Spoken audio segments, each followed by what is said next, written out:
काय सूर्यकोटि समप्रभ निर्विघ्नं कुरु मे देव सर्वकारेषु सर्वदा प्रणम्य शिरसादेवं गौरीपत्रं विनायकं भक्तावासं स्मरे नित्यम् आयुष्कामार्थसिद्धये या कुन्देन्दुतुषारहारधवला या शुभ्रवस्त्रान्विता या वीणावरदण्डमण्डितकरा या श्वेतपद्मासना या ब्रह्माच्युतशङ्करप्रभृतिभिः देवैः सदा पूजिता सा मां पातु सरस्वती भगवती निःशेषजाड्यापहा गुरुर्ब्रह्मा गुरुर्विष्णु गुरुर्देवो महेश्वरा गुरुः साक्षात् परब्रह्म तस्मै श्रीगुरवे नमः।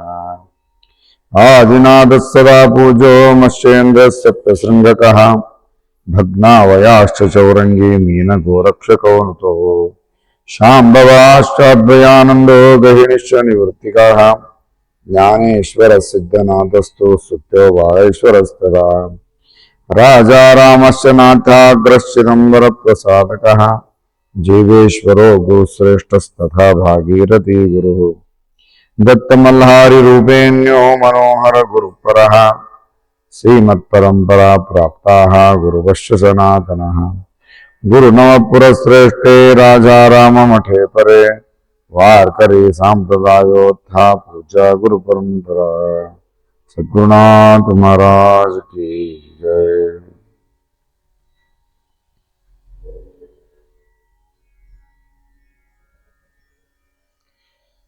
ಮುರುಗೋಡದ ಪುಣ್ಯಭೂಮಿ ಒಳಗ ಚಿದಂಬರ ಮಹಾಸ್ವಾಮಿಗಳು ಅವತಾರ ಮಾಡಿ ನಿರಂತರವಾಗಿ ಒಂದಲ್ಲ ಒಂದು ಲೀಲೆಗಳನ್ನ ಮಾಡ್ತಾ ಇರಬೇಕಾದ್ರ ಅಲ್ಲಿ ಒಂದಿನ ಅಗಡಿಯ ಪುರೋಹಿತ ಮನದ ರಾಮಶಾಸ್ತ್ರಿಗಳು ಅನ್ನುವಂಥವರು ಇಡೀ ಸಹಕುಟುಂಬ ಪರಿವಾರ ಸಮೇತಾಗಿ ಮುರುಗೋಡಿಗೆ ಬರ್ತಾರೆ. ಅವ್ರು ಬಂದಿದ್ದ ಕಾರಣ ಏನು ಅಂತ ಕೇಳಿದ್ರೆ ಬಡತನ ಪರಿಸ್ಥಿತಿ, ಇನ್ನೇನೂ ಇರಲಿಲ್ಲ ಅವರು. ಹಿಂಗಾಗಿ ಆ ಪರಿಹಾರಕ್ಕಾಗಿ ಆ ಮಹಾಸ್ವಾಮಿ ಹತ್ರಕ್ಕೆ ಬರ್ತಾರೆ. ಮಹಾಸ್ವಾಮಿಗೂ ದರ್ಶನ ಆಗ್ತದ. ದರ್ಶನ ಆದ ಮೇಲೆ ಅವರು ಚಿದಂಬರ ಮಹಾಸ್ವಾಮಿಗಳು ಅವರ ಕ್ಷೇಮ ವಾರ್ತೆಯನ್ನು ಕೇಳ್ತಾರ. ಕೇಳಿದ ಮೇಲೆ ಅವ್ರಿಗೂ ನಿವೇದನ ಮಾಡ್ಕೋಬೇಕು. ಎದಕ್ಕೆ ಬಂದೇನಿ ಅಂತ ತಿಳ್ಕೊಂಡು ನೀವು ನಿವೇದನ ಮಾಡ್ಕೊಂಡಿಲ್ಲ. ರಾಮಶಾಸ್ತ್ರಿ ಅವರ ನೀವು ಬಂದಿದ್ ಬಹಳ ಆನಂದ ಆತ್ರಿ. ನಿಮ್ಮ ಮುಖದಿಂದ ಪುರಾಣ ಕೇಳ್ಬೇಕಂತ ಇಚ್ಛೆ ಆಗ್ಯದ್ರಿ, ಪುರಾಣ ಹೇಳ್ತೀರೇನು ಅಂದಾಗ ಒಂದು ಇಚ್ಛೆ ಆಗ್ಯದ, ನಾನು ಪುರಾಣ ಕೇಳ್ಬೇಕಂತ ಇಚ್ಛೆ ಆಗ್ಯದ, ಅದನ್ನ ಪೂರ್ತಿ ಮಾಡ್ತೀರೇನು ಅಂದಾಗ ಮಹಾದಾಜ್ಞೆ ಆಗ್ಲಿ ಮಹಾಸ್ವಾಮಿಗಳು, ನಿಮ್ಮ ಇಚ್ಛಾದಂಗ ಆಗ್ಲಿ ಅಂತ ತಿಳ್ಕೊಂಡು ಪುರಾಣವನ್ನು ಹೇಳ್ಬೇಕು ಅಂತ ತಿಳ್ಕೊಂಡು, ಯಾಕಂದ್ರೆ ನಿತ್ಯ ಪೂಜೆ ಪುನಸ್ಕಾರ ಮಾಡ್ಕೊಂಡು ಇರ್ತಕ್ಕಂಥ ಮಂತಂದು ಪುರಾಣ ಹೇಳ್ಬೇಕಂದ್ರ ಇಲ್ಲ ನನ್ಗೆ ಇಚ್ಛೆ ಆಗ್ಯದ ಹೇಳ್ರಿ ಅಂದಾಗ ಆಯ್ತು ಅಂತ ತಿಳ್ಕೊಂಡು ಎಲ್ಲ ವ್ಯವಸ್ಥೆ ಮಾಡ್ತಾರ. ಆಸನ ಮೇಲೆ ಬಂದು ಕೂಡ್ತಾರ. ಸಾಕಷ್ಟು ಮಂದಿ ಯಾರ್ಯಾರು ಯೋಗಿತ್ತು ಎಲ್ಲರೂ ಬಂದು ಕೂಡಿದ್ರು. ಅಲ್ಲಿ ಏನಾಗಿತ್ತಂದ್ರೆ ಮಹಾಸ್ವಾಮಿದು ಯಾಕಂದ್ರೆ ಗುರು ಬುದ್ಧಿ ವಿಶೇಷಿತ ಅಂತ ಹೇಳ್ತಾರೆ. ಮೊದಲೇ ಭಗವಂತ ಹಿಂಗಾದ್ರೂ ಮಾಡಿ ಯಾಕೆ ಒಂದು ಈ ಲೀಲೆ ಒಳಗೆ ಪ್ರತಿಯೊಂದು ಲೀಲೆ ಒಳಗೆ ಒಂದಲ್ಲ ಒಂದು ತತ್ವ ಅಡಿಗ್ಯಾವ. ಸುಮ್ಮನೆ ಮಹಾಸ್ವಾಮಿಗಳು ಲೀಲೆ ಮಾಡ್ತಿರೋದಿಲ್ಲ. ಒಬ್ಬ ಮುಗ್ಧ ಬ್ರಾಹ್ಮಣ ಪುರೋಹಿತಿಗೆ ಮಾಡ್ಕೊಂಡು ಇರ್ತಕ್ಕಂಥವ್ರು ಜ್ಞಾನಿಗಳಿದ್ರು. ಆದ್ರ ಆ ಊರಿನೊಳಗೊಬ್ಬ, ಆ ಮುರುಗೋಡ ಊರಿನೊಳಗೊಬ್ಬ ತ್ರಂಬಕ ಶಾಸ್ತ್ರಿಗಳು ಅಂತ ಒಬ್ಬ ಮಹಾನ್ ಪಂಡಿತರಿದ್ರು. ಅವ್ರಿಗೆ ಏನಾಗಿತ್ತಂದ್ರ ಈ ಬಹಳ ಕಲ್ತಿದ್ರು. ಅವ್ರು ಎಲ್ಲಾ ವೇದಗಳನ್ನ ಕಲ್ತಿದ್ರು, ಶಾಸ್ತ್ರಗಳನ್ನ ಕಲ್ತಿದ್ರು, ಪುರಾಣ ಪುಣ್ಯಕಥೆಗಳನ್ನ ಹೇಳುವಂತಹ ಭಾರಿ ಜ್ಞಾನಿಗಳು, ಮಹಾನ್ ಪಂಡಿತರು. ಅವ್ರಿಗೆ ನನ್ನಂತ ಪಂಡಿತನ ಇಲ್ಲ ಅನ್ನುವಂತ ಅಹಂಕಾರ ಬಂದ್ಬಿಟ್ಟಿತ್ತು. ಯಾರಿಗೆ? ತ್ರಂಬಕ ಶಾಸ್ತ್ರಿಗಳು. ಹಿಂಗಾಗಿ ಮಹಾಸ್ವಾಮಿ ಹತ್ರಕ್ಕೆ ಬರೋರು, ನಮಸ್ಕಾರ ಮಾಡೋರು, ಹೋಗ್ತಿದ್ರು. ದೂರಿಂದನ ರೀ, ಇವ್ರ ಬಗ್ಗೆ ಅಷ್ಟು ಇರ್ಲಿಲ್ಲ. ಆದ್ರ ಅವ್ರ ಬಗ್ಗೆ ಕೇಳಿದ್ರೆ ಚಿದಂಬರ ಮಹಾಸ್ವಾಮಿಗಳಿಗೆ ಸಂಪೂರ್ಣ ಗೊತ್ತಿತ್ತು. ಹಿಂಗಾಗಿ ನೋಡ್ಪಾ ಇಲ್ಲೊಬ್ರು ಇವತ್ತ ರಾಮಶಾಸ್ತ್ರಿಗಳಂತ ಬಂದಾರ, ಅವ್ರ ಬಗ್ಗೆ ಎಲ್ಲರಿಗೂ ಗೊತ್ತಿತ್ತು. ತ್ರಂಬಕ ಶಾಸ್ತ್ರಿಗಳ ಬಗ್ಗೆ ಗೊತ್ತಿತ್ತು. ಆದ್ರೆ ಇವತ್ತು ಇಲ್ಲೊಂದು ಪುರಾಣ ಹೇಳಿಕೆ ಬಂದಾರ ಅಂತ ಹೇಳಿ ಗೋವಿಂದ ಅನ್ನುವಂಥ ಒಬ್ಬ ಚಿದಂಬರ ಮಹಾಸ್ವಾಮಿಗಳ ಕೈಯಾಗ ಶಿಷ್ಯ ಇದ್ದ, ಗೋವಿಂದ ಅಂತಿದ್ದ. ಚಿದಂಬರ ಮಹಾಸ್ವಾಮಿಗಳು ಅಂದ್ರು, ಗೋವಿಂದ ಹೋಗಪ್ಪ, ಹೋಗಿ ಆ ತ್ರ್ಯಂಬಕ ಶಾಸ್ತ್ರಿಗಳಿಗೆ ಹೇಳು, ಹಿಂಗ ಇದು ನಡೆದ ಪುರಾಣ ನಡೆದ ಬಾ ಅಂತ ಹೇಳು. ಓಡ್ಕೋತ ಹೋದ, ಓಡ್ಕೋತ ಹೋಗಿ ಆ ನಮಸ್ಕಾರ ಮಾಡಿ ಶಾಸ್ತ್ರಿಗಳಿಗೆ ಹೇಳಿದ, ಮಹಾಸ್ವಾಮಿಗಳು ಹೇಳ ಪ್ರಚಾರ ನೀವು ಬರ್ಬೇಕಂತ. ಅದ್ರ ಮುಂದೆ ಸ್ವಲ್ಪ ಅಭಿಮಾನ ಬಾಳಿತ್ತು. ಅಲ್ಪ ನೀನು ಎಷ್ಟು ವರ್ಷ ಆತಪ್ಪ ಗುರುಗಳ ಹತ್ರ ಕಲೀಲಿಕ್ಕತ್ತು? 4-5 ವರ್ಷ ಆಯ್ತು. ಮತ್ ಇನ್ನು ಈ ಸಾದಾ ಯಾಕಂದ್ರೆ ಅವಂಗ ಭಾಷಾ ಜ್ಞಾನ, ಸಂಸ್ಕೃತ ಪಂಡಿತರವರು, ಶಾಸ್ತ್ರ ಅದನ್ನ ಕಲ್ತಂತವ್ರು. ನಿನಗಿನ್ನು ಸಂಸ್ಕೃತ ಭಾಷೆ ಬರೋದು ಗೊತ್ತಾಗಿಲ್ಲ ನಿನಗೆ? ಆಡು ಭಾಷೆದ್ರಾಗ ಮಾತಾಡ್ತೀವಿ ಎಲ್ಲ ಹುಚ್ಚ. ನಿಮ್ ಗುರುಗಳು ಏನು ಹೇಳಿಕೊಟ್ಟಿಲ್ಲ, ನಾನು ಅವತಾರ ಪುರುಷ ಅಂತ ಹೇಳ್ತಾರ, ಹಿಂಗ್ ಹೇಳ್ತಿ, ಬರ್ರಿ ಗುರುಗಳು ಅಂತ ಕರಿತಿ. ಅದ ನಿನಗೆ ಇಲ್ಲದ ಪಾಂಡಿತ್ಯದ ಒಂದು ಮದ. ಹೋಗು ಹೇಳವು, ನಂಗೆ ಹೇಳಿದಂತ ಹೇಳ. ಪಾಪ ಏನೂ ಅವ್ನು ಮುಗಿದು ಏನೂ ಬರ್ತಿರೋದಿಲ್ಲ, ಸೇವಾ ಮಾಡ್ಕೊಂಡು ಇರುವಂತ ಗೋವಿಂದ ಮಹಾಸ್ವಾಮಿ ಹತ್ರ ಗೋಡಿ ಹೋಗಿ ಹೇಳ್ತಾರ, ಸ್ವಾಮಿ ಹತ್ರ ಹೋಗಿ ಹೇಳ್ತಾನೆ ಗೋವಿಂದ, ಗುರುಗಳು ಹಿಂಗಂದ್ರು. ಹೌದಾ, ಬಾಯಿಲ್ಲ. ಸ್ವಾಮಿ ತಮ್ಮ ಹತ್ರ ಇರ್ತಕ್ಕಂಥ ಒಂದಷ್ಟು ಭಸ್ಮವನ್ನು ತಗೊಂಡು ಅವನು ಬಾಯಿ ಒಳಗೆ ಹಾಕ್ತಾರ, ಹೋಗಿ ಕರೆದು ಬರೋದು. ಸಾಕಷ್ಟು ಅಲಂಕಾರಗಳನ್ನ ಹಚ್ಚಿ ಬಹಳ ಚಂದಾಗಿ ಶಾಸ್ತ್ರೀಯವಾಗಿ ಅವರನ್ನ ಕರೀತಾನೆ, ಸಂಸ್ಕೃತದೊಳಗೆ ಕರೀತಾನೆ. ಅಲ್ಲಿ ನೀ ಆಗಲೇ ಬಂದಾಗ ಹೆಂಗ್ ಕರೆದಲ್ಲ, ಈಗ ಹೆಂಗ್ ಹೇಳಿಕತ್ತಿ ಅಂತಿಕೊಂಡು ಸಂಸ್ಕೃತದೊಳಗ ಮಾತಾಡ್ತಾರ. ಸಂಸ್ಕೃತದೊಳಗೆ ಇಷ್ಟು ಚಂದ ಉತ್ತರ ಕೊಡ್ತಾನವ. ಕೊಟ್ಟು ನನ್ಗೇನು ಗೊತ್ತಿಲ್ರಿ, ನನಗ್ ಮಹಾಸ್ವಾಮಿಗಳು ಹಿಂಗ ಹೋಗಿ ಹೇಳಿದೆ, ಮಹಾಸ್ವಾಮಿ ಅಂಗಾರ ಹಾಕಿದ್ರು, ಆ ಭಸ್ಮವನ್ನ ಹಾಕಿದ ತಕ್ಷಣ ಈ ರೀತಿ ನನ್ಗೆ ಜ್ಞಾನ ಬಂತು. ಬರೀ ನನಗೆ ಒಂದ್ ತಲೆ ಮೇಲೆ ಸ್ಪರ್ಶ ಮಾಡಿ ಕಳಿಸಿದ್ರು ಮಹಾಸ್ವಾಮಿ, ಅದು ಬಂದು ನಿಮ್ಮಿಂದ ಹೇಳಿಕತ್ತೀನಿ ಅನ್ನೋದನ್ನೆಲ್ಲ ಸಂಸ್ಕೃತದೊಳಗೆ ಹೇಳ್ತಾನೆ. ಹೇಳಿದ ತಕ್ಷಣ ಏನು ಅಹಂಕಾರ ಇತ್ತು, ಸೊಕ್ಕಿತ್ತು. ನಾ ತಪ್ಪು ಮಾಡ್ಬಿಟ್ಟೆ, ಬನ್ನಿ ಅಂತ ತಿಳ್ಕೊಂಡು ಆಗಿಂದಾಗ ಮಡಿ ಉಟ್ಕೊಂಡು ಬಂದು ತ್ರ್ಯಂಬಕ ಶಾಸ್ತ್ರಿಗಳು ಬರ್ತಾರ. ಓಡಿ ಬಂದಿದ್ದು ನೋಡಿ ಇಲ್ಲಿ ಅಂತ ಪಂಡಿತರು ಎದ್ದಿ ಕೂತ್ಕೊಂಡ್ರ. ಅವ್ರ ಮುಂದೆ ಇವ್ಗೆ ಹೇಳಲಿಕ್ಕೆ ರಾಮಶಾಸ್ತ್ರಿಗಳಿಗೆ, ಅಗಡಿಯ ರಾಮಶಾಸ್ತ್ರಿಗಳಿಗೆ ಅವ್ರಿಗೆ ಹೇಳಲಿಕ್ಕೆ ಆಗೋಲ್ತ. ಅವ್ರು ಹೆದರ್ಲಿಕ್ಕತ್ತ. ಚಿದಂಬರ ಮಹಾಸ್ವಾಮಿಗಳು ಹೇಳಿದ್ರು, ಶಾಸ್ತ್ರಿಗಳಿಗೆ ಪ್ರಾರಂಭ ಮಾಡ್ರಿ ಅಂದ್ರು. ನಡ್ಕೋತನ ಪ್ರಾರಂಭ ಮಾಡಿದ್ರು. ಆದ್ರೆ ಕೈ ಕಾಲೆಲ್ಲ ನಡಿಲಿಕ್ಕತ್ತ. ದೊಡ್ಡ ಪಂಡಿತರ ಮುಂದೆ ಹೆಂಗ್ ಹೇಳೋದು ಅಂತ ತಿಳ್ಕೊಂಡು ಅವಾಗ ನಡಿಲಿಕ್ಕತ್ತಾವು. ಸದಾಕರ ದೀಕ್ಷಿತರ ಮುಖನ ನೋಡ, ಚಿದಂಬರ ಮಹಾಸ್ವಾಮಿಗಳ ಮುಖವನ್ನ ನೋಡ್ತಿದ್ದ. ಅವಾಗ ಇನ್ನು ಅವ್ರ ಬಾಯಾಗ ಮಾತ ಬರುವಲ್ಲು, ಕರೀತಾರ, ರಾಮಶಾಸ್ತ್ರಿಗಳೇ ಸ್ವಲ್ಪ ಬರಿಲ್ಲೇ ಬರೀ ಕರೆದು ಅವ್ರಿಗೇನಿಲ್ಲ ಆ ಭಸ್ಮವನ್ನ ಅವ್ರ ಬಾಯಿ ಒಳಗೆ ಹಾಕಿ ಅವ್ರಿಗೆ ಒಂದು ಸ್ಪರ್ಶವನ್ನು ತಲೆಗೊಂದು ಸ್ಪರ್ಶ ಮಾಡ್ತಾರ.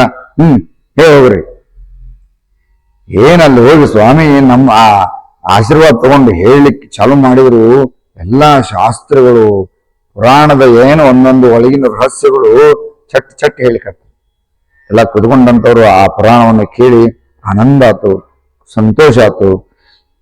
ಆ ಶಾಸ್ತ್ರದ ಏನ್ ವಿಚಾರಗಳನ್ನು, ಕಥೆಗಳನ್ನು ಹೇಳ್ಕತ್ತಿದ್ರ ಅದನ್ನ ಕೇಳಿ ತ್ರ್ಯಂಬಕ ಶಾಸ್ತ್ರಿಗಳಿಗೆ ಏನ್ ಅಹಂಕಾರದಿಂದ ಏನ್ ಹೇಳಿದ್ರು, ಅವ್ರ ಕಣ್ಣೊಳಗೆ ನೀರು ದಾದ ಎಳ್ಲಿಕತ್ತಿದ್ವು ಅಂತ. ನಾ ಎಷ್ಟು ಅಜ್ಞಾನಿ ಇದ್ದೇನೆ, ಒಬ್ಬ ಅಹಂಕಾರದಿಂದ ಏನೇನು ಆಗ್ಲಿಕ್ಕೆ ಸಾಧ್ಯ ಅದ ಅನ್ನೋದನ್ನ ಆ ವರ್ಣನ ಮಾಡಿ ಹೇಳಿಕತ್ತಾಗ ಅವ್ರ ಕಣ್ಣ ನೀರು ಹೇಳಿಕತ್ತು.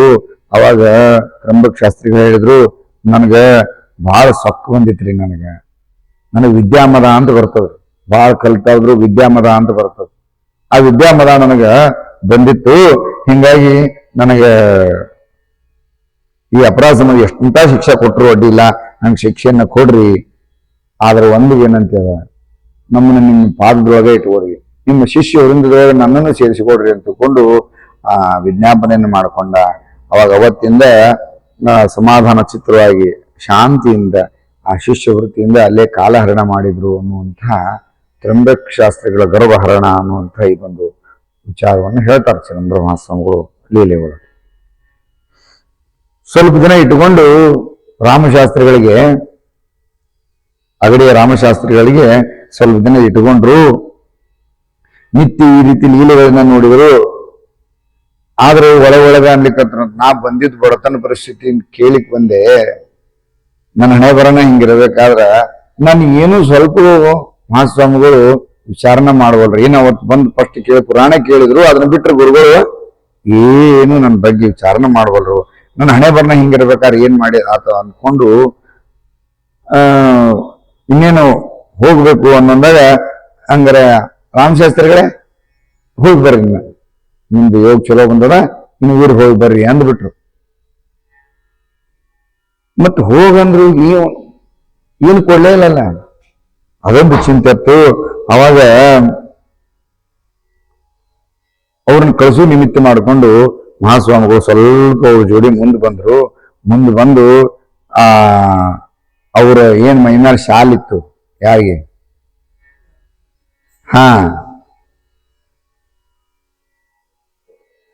ಆ ಶಾಲ್ ತಕೊಂಡು ಆ ಶಾಲ್ನೊಳಗ ಅಲ್ಲೇ ಒಂದು ಕಲ್ಲಿತ್ತಂತ, ದಾರಿ ಒಳಗೆ ಒಂದು ದೊಡ್ಡ ಕಲ್ಲು.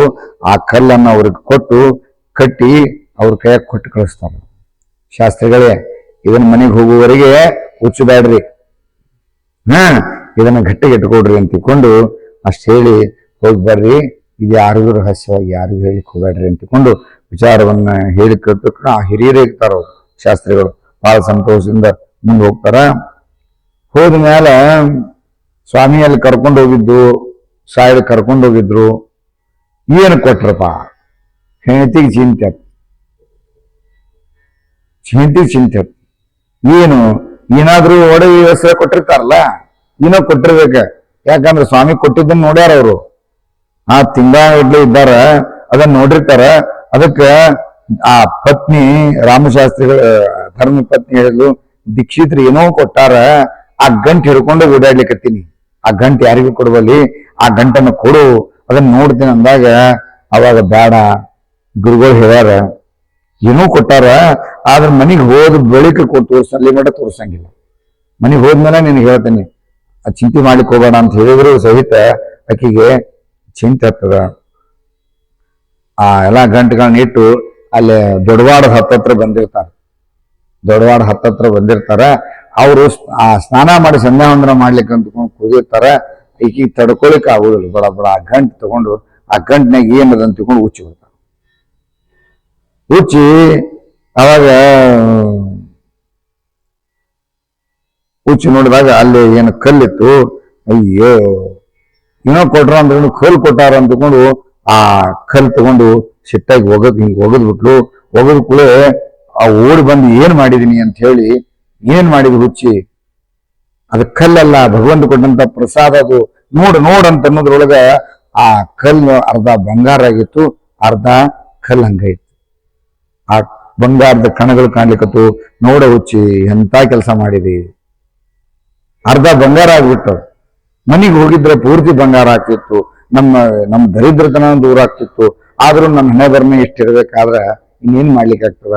ಈ ಅರ್ಧ ಬಂಗಾರ ಆದ್ರೂ ಕಡಿಮೆನಲ್ಲ, ಸಾಕಷ್ಟು ನನ್ನ ಜೀವನ ಆನಂದ ಆಗ್ತದ, ನಡಿಯನ್ನ. ಆದ್ರೂ ಗುರು ವಿಶ್ವಾಸವನ್ನು ದೂರ ಮಾಡಿದೀನಿ ಅಂತಕೊಂಡು ಬೈತಾಳ. ಆಕೂ ತಪ್ಪಾತ್ರಿ ಅಂತಾಳ. ಮತ್ತೇನು ಬೇರೆ ಏನು ಮಾಡ್ಲಿಕ್ಕೆ ಬರ್ಲಾರ ಪರಿಸ್ಥಿತಿ ಇತ್ತು. ಅದನ್ನ ತಗೊಂಡು ಹೋಗಿ ಏನ್ ಮಾಡ್ಲಿಕ್ಕೆ, ನಿನ್ ಕಡೆನೂ ದೋಷ ಇಲ್ಲ, ನನ್ನ ದೈವನ ಇಷ್ಟದ, ಏನ್ ನಿನ್ ಬೈದಾರ ಏನ್ ಮಾಡುದು ನಡಿ ಅಂತ ತಿಳ್ಕೊಂಡು ಆ ಬಂದಿದ್ದನ್ನ ತಗೊಂಡು ಇದಿಷ್ಟರ ಭಗವಂತ ನನ್ನ ಕರುಣಾ ಮಾಡಿದಲ್ಲ ಅಂತ ತಿಳ್ಕೊಂಡು ಮುಂದ ಆ ಬಡತನ ದೂರ ಆತು, ಸುಖದಿಂದ ಕಾಲ ಹರಣ ಮಾಡಿದ್ರು ಅನ್ನುವಂಥ ವಿಚಾರವನ್ನ ಅವ್ರು ಹೇಳ್ತಾರೆ, ತಮ್ಮ ಅವತಾರದವ್ರು ಹೇಳ್ತಾರೆ. ಯಾಕಂದ್ರ ಮಹಾಸ್ವಾಮಿ ಅದ್ರಾಗ ಏನು ನಾನಾ ರೀತಿ ಮಂದಿ ಬರ್ತಿದ್ರು, ನಾನಾ ರೀತಿ ಮಂದಿ, ಒಂದ್ ಇಚ್ಛೆ ಇಟ್ಕೊಂಡೇನು ಬಂದಿಲ್ರಿ. ಯಾಕಾಗಿ ಸಹಜವಾಗಿ ಬಡತನ ಪರಿಸ್ಥಿತಿ.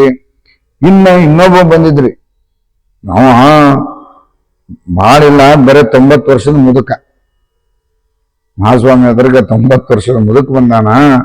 ಮುದುಕ್ ಬಂದು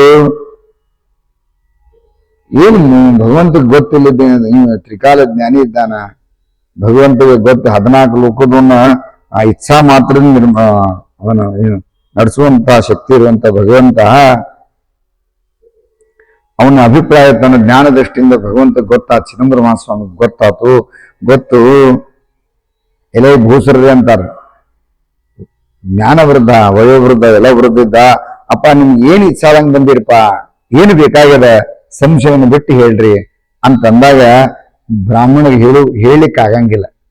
ಒಂಥರ ನಾಚಿಕ್ ಬಂದಂಗೆ ಬರ್ತಾನೆ. ಯಾಕೆ ಅಲ್ಲೆಲ್ಲ 18-20 ವರ್ಷದ ಹುಡುಗಿರ್ತಾವ, ಹುಡುಗರು ಇರ್ತಾರ, ಸಾಕಷ್ಟು ಮಂದಿ ಇರ್ತಾರ. ಆ ಮಂದಿ ಒಳಗ ಹೆಂಗ್ ಹೇಳುದು? ಆ ಸಭಾದೊಳಗೆ ಸಾಕಷ್ಟು ಮಂದಿ ಇದ್ದ, ಅವ್ರ ಮುಂದೆ ಸುಮ್ಮನೆ ನೋಡ್ಕೋತ ಕೈ ಮಾಡ್ಕೊಂಡು ನಿಂದಿರ್ತಾನ. ಅವಾಗ ಮಹಾಸ್ವಾಮಿಗಳು ಹೇಳ್ತಾರ, ಮಹಾರಾಜ ನಿಮ್ ಮದುವೆ ಆಗ್ಬೇಕಂತ ಇಚ್ಛಾ ಅದ ಇಲ್ರಿ ಅಂತ. 90 ವರ್ಷದ ಮುದುಕಗ ಮದುವೆ ಆಗ್ಬೇಕನ್ನೋ ಇಚ್ಛಾ ಅದ. ಯಾಕೆ ದಾಕ್ಷಿಣ್ಯ ಮಾಡ್ಕೋತೀರಿ? ಹೇಳ್ರಿ, ನಿಸ್ಸಂಶಯವಾಗಿ ಹೇಳ್ರಿ ಅಂದಾಗ ಅವಾಗ ಅವ ಹೇಳ್ತಾನ, ಸರ್ವಜ್ಞಾದ ತಮಗೆ ಹೇಳುವುದೇನು ಅಂತ ಅಂದಾಗ, ಒಳ್ಳೇದು, ಇನ್ನು ಮೇಲೆ ನೀವು ಲಗ್ನದ ಚಿಂತೆಯನ್ನ ಬಿಟ್ಟು ಬಿಡ್ರಿ. ನಿನ್ನ ಲಗ್ನವನ್ನು ಮಾಡಿಸು, ನಂಬಿಕೆ ಮಾತ್ರ ಇರಲಿ, ದೃಢ ವಿಶ್ವಾಸ ಇರ್ಲಪ್ಪ, ನಿನ್ನ ಮದುವೆಯನ್ನು ಮಾಡಿಸ್ತೇನೆ ಅಂತ ತಿಳ್ಕೊಂಡು ಮಹಾಸ್ವಾಮಿಗಳು ಹೇಳ್ತಾರ. ಆದ್ರೆ ಇಲ್ಲಿಂದ ನೀವು ಕೆಲಸ ಮಾಡ್ಬೇಕಲ್ಲ. ಇಲ್ಲಿಂದ 4 ಹರದಾರಿ ಒಳಗ ಅಲ್ಲಿ ಮುನವಳ್ಳಿ ಅನ್ನುವಂತ ಒಂದು ಊರದ, ಅಲ್ಲಿ ನಾರಾಯಣ ಭಟ್ಟ ಅನ್ನುವಂತ ಒಬ್ಬ ಬ್ರಾಹ್ಮಣ ಇದ್ದಾನೆ. ಅವಂಗ ಒಬ್ಬ ಸುಶೀಲೆ ಸುಂದರಿಯಾದಂತ ಒಬ್ಬ ಕನ್ಯೆ ಇದ್ದಾಳ. ನೀನು ಅಲ್ಲಿಗೆ ಹೋಗಿ ನಾರಾಯಣ ಭಟ್ಟನ ಬಳಿಯಲ್ಲಿ ಕನ್ಯೆಯನ್ನು ಯಾಚಿಸಬೇಕು. ನಾರಾಯಣ ಭಟ್ರ ಹತ್ರಕ್ಕೆ ಹೋಗಿ ನನ್ನ ಮಗನ ಕೊಡು ಅಂತ ಕೇಳು. ನೀನು ನಿಶ್ಚಯವಾಗಿ ನಿನ್ನ ಮಾತಿಗೆ ಒಪ್ಪಿಕೊಳ್ಳುವನು, ಆಮೇಲೆ ಗೃಹಸ್ಥಾಶ್ರಮ ಸ್ವೀಕರಿಸಿ ಸುಖವಾಗಿ ಕಾಲಹರಣ ಮಾಡುವಂತೆ ಅಂತ ಹೋಗು ಈಗ ಅಂತ ಹೇಳಿದಾಗ, ಅಲ್ಲಿಂದ ನಾರಾಯಣ ಭಟ್ಟನ ಮನೆ ಹುಡ್ಕೊಂಡು ಮುನವಳ್ಳಿಗೆ ಬರ್ತಾನೆ. ಮುರುಗೋಡ ಮುನವಳ್ಳಿ ಅದಲ್ರಿ, 4 ಹರದಾರಿ, 12 ಕಿಲೋಮೀಟರ್ ಲೆಕ್ಕ. ಬಂದು ಅಲ್ಲಿ ಏನಾಗಿತ್ತಂತಂದ್ರೆ, ಇವ್ರು ಬರೋದ್ರೊಳಗ ಒಂದು ವಿಚಿತ್ರ ಆಗಿತ್ತು. ಆಕೆಗೆ ಆಗಿನ ಕಾಲಕ್ಕೆ ಒಂದು ವಿಚಿತ್ರ ರೋಗಗಳು ಹೆಂಗಿದ್ದು, ಆರಾಮಿದ್ಲು, ಆದ್ರೆ ಆ ಕ್ಷಣಕ್ಕೆ ಆಕೆಗೆ ಏನೋ ರೋಗ ಬಂದು ಸತ್ತು ಹೋಗ್ಬಿಟ್ಟಿದ್ಲು. ನಾರಾಯಣ ಭಟ್ರು ಅಳ್ಳಿಕತ್ತಾರ, ಮಗಳು ಸತ್ತು ಬಿದ್ದಾಳ, ಅಳ್ಳಿಕತ್ತಾರ. ಅವಾಗ ಇವರು 90 ವರ್ಷದ ಅಜ್ಜ ಹೋಗಿ ಹೇಳಿಕತ್ತಾರ, ನೋಡಪ್ಪ, ಶವದ ಮುಂದೆ ಕುತ್ಕೊಂಡ್ರ, ತಂದೆ ತಾಯಿ ಕುತ್ಕೊಂಡು ಹೇಳಿಕತ್ತಾರ, ನೀ ಹೋಗಿ ವೃದ್ಧ ಬ್ರಾಹ್ಮಣ ಹೋಗಿ ಹೇಳ್ತಾನ, ನೀನು ನಿನ್ನ ಮಗಳನ್ನು ನನಗೆ ಕೊಟ್ಟು ಮದುವೆ ಕೊಡಬೇಕೆಂದು ಚಿದಂಬರ ದೀಕ್ಷಿತರ ಆಜ್ಞೆ ಆಗಿದೆ. ಚಿದಂಬರ ದೀಕ್ಷಿತರು ಆಜ್ಞೆ ಮಾಡಿ ಕಳಿಸ್ಯಾರ, ನಿನ್ನ ಮಗಳನ್ನ ನನಗೆ ಮದುವೆ ಮಾಡಿಕೊಡಬೇಕು. ಹೇಳಿ, ವಾದ ನಿಶ್ಚಯ ಮಾಡ್ಕೊ ಅಂತ. ವಾದ ನಿಶ್ಚಯ ಅಂದ್ರೆ ಮಾತು ಕೊಡುದು. ಈಗೆಲ್ಲ ನಿಶ್ಚಯ ಅಂದ್ರೆ ವಾದ ನಿಶ್ಚಯ ಅಂದ್ರೆ ಮುಗಿತ್ರಿ, ಅದು ಆಗಿನ ಕಾಲ ಹಂಗಿತ್ತು. ಅಂದಾಗ ಬ್ರಾಹ್ಮಣ, ನೀನು ಹೇಳು ಮಾತು ನಿಜ ಅದನ್ನು, ಗುರುವಾಜ್ಞೆ ಎಂದಿಗೂ ಅಸತ್ಯವಾಗಲಾರ್ದು. ಖರೆ ಗುರು ಹೇಳಿದಂಗೆ ನಾನು ಕೊಡ್ಲಿಕ್ಕೆ ಸಿದ್ಧಿದ್ದೇನೆ, ಗುರುಗಳು ಹೆಂಗ ಹೇಳ್ತಾರ ಹಂಗೆ. ಆದ್ರೆ ಏನ್ ಮಾಡುದು ಮಾರಾಯ, ಈ ಕ್ಷಣಕ್ಕನ ನನ್ನ ಮಗಳು ಸತ್ತು ಹೋಗ್ಬಿಟ್ಟಾಗಲ್ಲ, ಹೆಂಗ್ ಮಾಡುದು? ಇನ್ನು ನೀನು ಕೊಡ್ಬೇಕು ಅಂತ ಹೇಳ್ಯಾರ, ನಿನಗೆ ಯಾರನ್ನು ಕೊಡ್ಲಿನ? ಸತ್ತ ಹೋಗ್ಯಾಳ ನನ್ನ ಮಗಳು, ಇದ್ದಾಕೆ ಹೋಗ್ಲಿ, ಮಗಳು ಸತ್ತು ಹೋಗ್ಬಿಟ್ಲ, ನಿನಗೆ ಹೆಂಗ್ ಕೊಡ್ಲಿ ಅಂದಾಗ, ಅವಾಗ ಆಗ ಬ್ರಾಹ್ಮಣ, ವೃದ್ಧ ಬ್ರಾಹ್ಮಣ ಹೇಳಿದ, ಪೂಜ್ಯ, ನನ್ನನ್ನು ನಿರಾಶೆ ಎಂಬ ಸಮುದ್ರದಲ್ಲಿ ಮುಳುಗಿಸಬೇಡ, ನನ್ಗೆ ನಿರಾಶೆ ಮಾಡಬೇಡವ. ಗುರುಗಳ ವಚನವು ಕಾಲತ್ರಯದಲ್ಲಿ ಅಸತ್ಯವಾಗಲಾರದು. ಗುರುಗಳು ಹೇಳ್ಯಾರ ನಡೆದ ನಡೀತದೆ, ಅದಕ್ಕೆ ನೀನು ಚಿಂತೆ ಮಾಡಬೇಡ.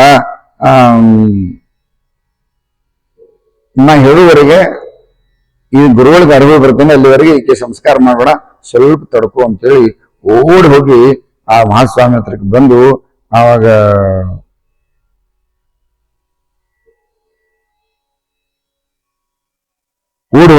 ಓಡಿಗೆ ಸ್ವಾಮಿ ಹೇಳ್ತಾನ, ಸ್ವಾಮಿ ಹೇಳಿದ ತಕ್ಷಣ, ಸ್ವಾಮಿ ನನ್ನ ದೀಕ್ಷೆ ಇಗೋ, ಈ ವಿಭೂತಿಯನ್ನ ತೆಗೆದುಕೊಳ್ಳು. ಚಿದಂಬರ ಮಹಾಸ್ವಾಮಿಗಳು, ಹೌದಾ, ಈ ವಿಭೂತಿ ತಗೋ, ಇನ್ನು ಆ ಕನ್ಯೆ ಮುಖದಲ್ಲಿ ಹಾಕು, ಅವಳು ಸಚೇತನಾಗುವಳು. ಹೋಗಿ ನಮಸ್ಕಾರ ಮಾಡೋದ್ರೊಳಗ ಅವ್ರ ಸ್ವಾಮಿ ಅಂಗಾರ ಕೊಟ್ರು. ಆ ಅಂಗಾರ ತಂದನ ಓಡಿ ಬಂದು ಈ ಕನ್ಯೆ ಮುಖದೊಳಗೆ ಹಾಕ್ತಾನ. ಆ ಕ್ಷಣಕ್ಕ ನೋಡು, ಗುರುಗಳು ನನಗೆ ಹೇಳಿ ಕಳ್ಸ್ಯಾರ, ಆಕಿ ಈಗ ಜೀವಂತ ಆಗ್ತಾವಂತ. ಆದ ತಕ್ಷಣ ಆಕಿಗೆ ನಿಶ್ಚಯ ನನ್ನ ಜೋಡಿ ಮದುವೆ ಮಾಡ್ಕೊಡು, ನಿಶ್ಚಯ ಮಾಡಿಕೊಡ್ಬೇಕು, ಅದು ನಿಶ್ಚಯ ಆಗ್ಬೇಕು. ನೀವು ಅಂದ, ಬಹಳ ಸಂತೋಷ ಮಾರ, ಯಾರು ಬೇಡ ಅಂತಾರ ಅಂತ ಹೇಳಿದಾಗ, ಇವ್ ಬಂದು ಚಿದಂಬರ ಅಂತ ತಗೊಂಡ ಭಸ್ಮವನ್ನು ಹಚ್ಚಿ ಸ್ವಲ್ಪ ಬಾಯಿಗೆ ಹಾಕೋದಕ್ಕೆ ಬಡಬಡಿ ಚಟ್ ಅಂತ ಕೂತ್ಬಿಡ್ತಪ್ಪ ಹುಡುಗಿ. ನಾರಾಯಣ ಭಟ್ರ ಮಗಳು ಎದ್ದು ಕೂತ್ಲು. ಎದ್ದು ಕೂತ ತಕ್ಷಣ ಬಹಳ ಆನಂದ ಆಯ್ತು. ಹೇಳ್ರಿ ಇನ್ ತಡ ಯಾಕೆ, ಮುಗಿತಲ್ಲ ಬಿಡ್ರಿ, ಇವಾಗ ನಿಶ್ಚಯ ಮಾಡಿಕೊಡ್ರಿ ಅಂದ. ಅವಾಗ ಆ ಕನ್ಯೆ ತಾಯಿ ಇದ್ಲಲ್ಲ, ಇಷ್ಟೋ ತನಕ ಇಲ್ಲಿ ಸಂಶಯ, ಈಗ ಸಂಶಯ ಚಾಲುವಾತು. ನನ್ನ ಮಗಳು 8-10 ವರ್ಷದ ಹುಡುಗಿ, 90 ವರ್ಷದ ಮುದುಕ, ಅವನ್ ಹೆಂಗ್ ಕೊಡುದು? ನನ್ನ ಮಗಳನ್ನ ಹೆಂಗ್ ಕೊಡುದು? ಹೌದು, ಇದರಿಂದ ಅವನಿಗರ ಏನ್ ಸುಖ, ಇವನಿಗರ ಏನ್ ಸುಖ ಆಗ್ಲಿಕ್ಕೆ ಸಾಧ್ಯದ?